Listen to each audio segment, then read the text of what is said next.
Hello mga kabibig! Welcome back sa ating bagong YouTube channel. Ito ang pinakamaingay nga YouTuber sa balat ng YouTube.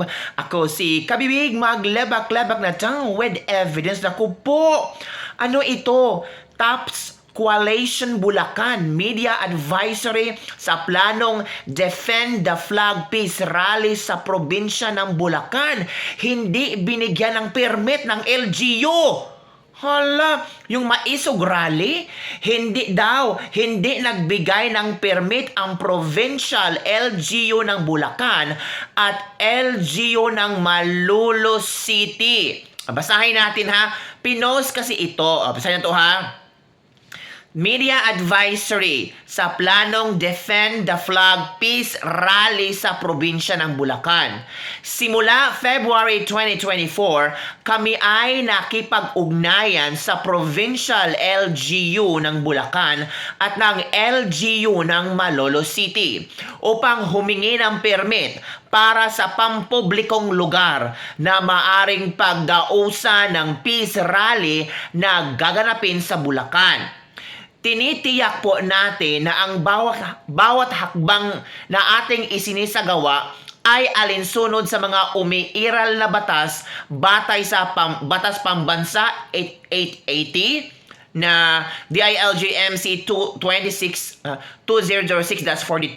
at GR number 175241. Ito ang nangyari. Kapwa po hindi nagbigay ng permit ang Provincial LGU ng Bulacan at LGU ng Malolos City na ating pinagpaalam. Sa kabila ng written request na ating naipa-receive sa bawat LGU na may petsang March 2, 2024 sa Provincial Capital at March 21, 2024 City of Malolos upang magamit ang mga public places gaya ng Bulacan Sports Complex at Malolos Sports and Convention Center. Samot-saring kadahilanan ang sinasabi upang hindi mapagbigyan ang aming kahilingan kahit na sila na ang magtakda kung kailan ito mabakante. At sa maraming beses na aming pabalik-balik na pag-follow up sa kanilang tanggapan. Dahil sa mga pangyayari, napilitan kaming maghanap ng private open lot na maaaring pagdausa ng peace rally dahil batay sa batas ay hindi na kailangan ng kaukulang permit mula sa LGU. Sa halip ay nagsumiti na lamang ng opisyal na liham upang ipabatid ang pagdaraos ng nabanggit na rally kaakibat ng ang paghiling ng suporta mula sa kapulisan, traffic management, DRRMC Rescue at iba pang mga ahensyang magpapanatili ng kaayusan at kapayapaan sa ilalim ng kinauukulang LGU. Ito pa ang sunod.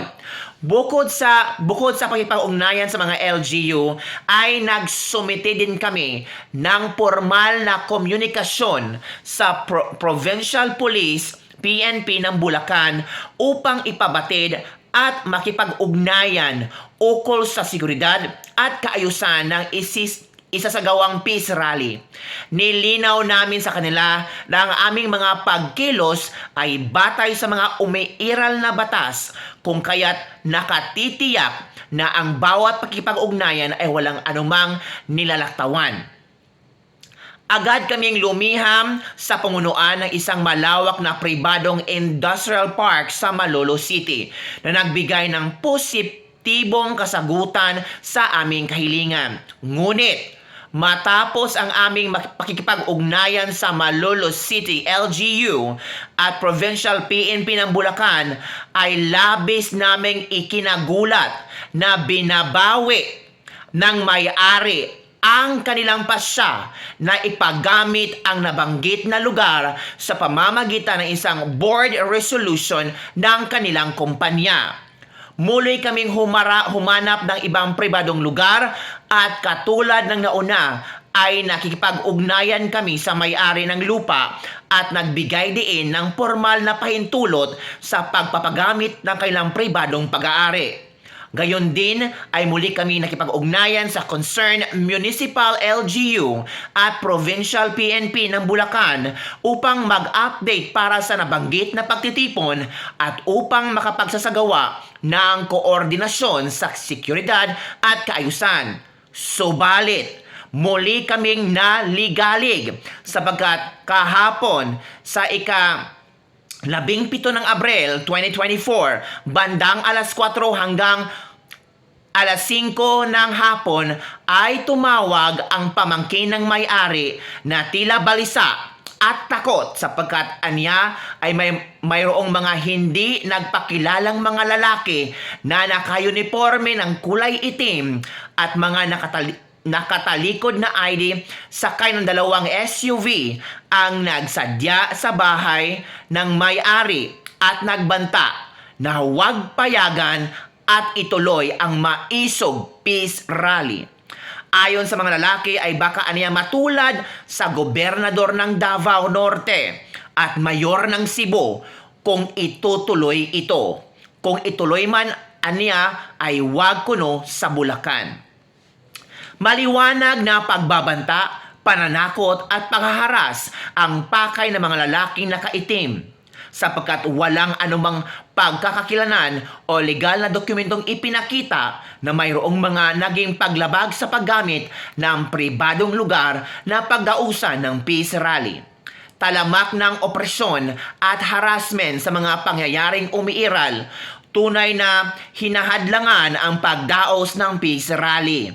Malinaw din ang paglabag ng mga nanunungkulan sa karapatan ng mamamayan na nakasaad sa ating konstitusyon at kaugnay ng mga batas at nailatag sa taas. Kaya aming ipagsigawan ang pagmamalabis at mag-abuso ng mga kinaukulan. Para sa karagdagang impormasyon, magipag-ugnayan, meron silang ibinigay na dito, na number, sahin ko, TAPS Bulacan Secretariat, my number is 0927-043-1294. So yan po mga kabibig, nabasa ko lang ito, pinost ng isang concerned citizen na parang hindi matutuloy ang maisog peace rally sa Bulacan. Kasi hindi nabigyan ng permit ng Provincial LGU ng Bulacan at LGU ng Malolos City. Gusto sana nila sa pribadong property pero para yatang may nagbawal sa kanila o may nagharas. Sino kaya itong mga kabibig? Kailangan ba talagang hahantong sa ganyang estilo? Pwede naman pagbigyan naman sila, magkaroon ng rally. Wala tayong magagawa kasi freedom na ng tao magsalita, magbigay ng kanilang gustong hinanakit or iparating sa gobyerno kung ano ang pagkukulang, kung ano ang pwedeng tingnan ng ating gobyerno at baka may maibigay na solusyon para hindi ito lalago, hindi ito maging mitya ng pagbagsak ng gobyerno ni Pangulong Bongbong Marcos. Ano sa palagay niyo mga kabibig? Matutuloy pa ba ang maisog rally sa Bulacan? Comment down below. And don't forget to like, subscribe, and share this video. Sino kaya yung mga lalaking nakaitim? Kanino sila natatrabaho?